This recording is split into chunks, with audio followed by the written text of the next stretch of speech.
இந்த 2017 ஒரு மோஸ்ட் இம்பார்ட்டன்டான பாயிண்ட் படிப்போம். இது ப்ரிலிம்ஸ் பாயிண்ட் ஆஃப் வியூல ரொம்ப முக்கியமான ஒரு கொஸ்டினா இருக்கும். திரும்ப திரும்ப கேட்டுக்கிட்டே இருப்பாங்க. முதல்ல பட்ஜெட் அப்படின்னு ஒன்று ஒரே பட்ஜெட்டாக இருக்குது. ரயில்வேக்குன்னு தனி பட்ஜெட் இல்லை.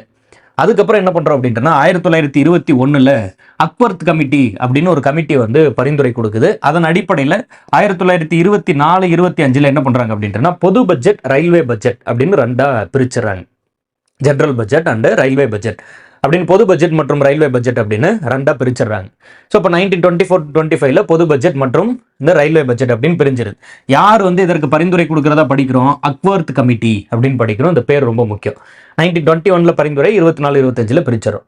ஸோ அதற்கு அப்புறம் 2017 மறுபடியும் நம்ம என்ன பண்ணிட்டோம் அப்படின்ட்டுனா இந்த இரண்டு பட்ஜெட்டாக இருக்கிறத ஒன்று சேர்த்து மறுபடியும் காமன் பட்ஜெட்டாக கொண்டு வந்துட்டோம். இன்னைக்கு ஆஸ் ஆஃப் 2025 இன்னைக்கு வந்து பட்ஜெட் வந்து எப்படி வந்து பாஸ் பண்ணப்படுது அப்படின்ட்டுனா காமன் பட்ஜெட் போத் பொதுவான வரவு செலவு கணக்குகளும் சரி, ரயில்வே துறைக்கும் சரி சேர்த்து ஒரே பட்ஜெட்டாக தாக்கல் பண்ணிடும். இதை எப்போல இருந்து நம்ம திரும்ப வந்து இணைச்சிக்கிட்டோம் அப்படின்னா 2017 இணைச்சிக்கிட்டோம். எப்போ பிரிச்ச முதல்ல 1924-25 பிரிக்கிறோம். யார் பரிந்துரை கொடுக்கறது? அக்வர்த் கமிட்டி.